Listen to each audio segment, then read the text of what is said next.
Ford jaw chuck, and then my cross slide that was modified from a vise,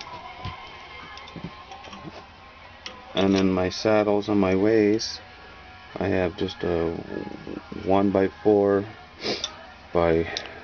16 inches in length. I just got a lead screw and I can move it back and forth. And on this side I have just like a pillow block base with a pulley on the end of the spindle, and then for my motor I just got a small pulley and like 6 clamps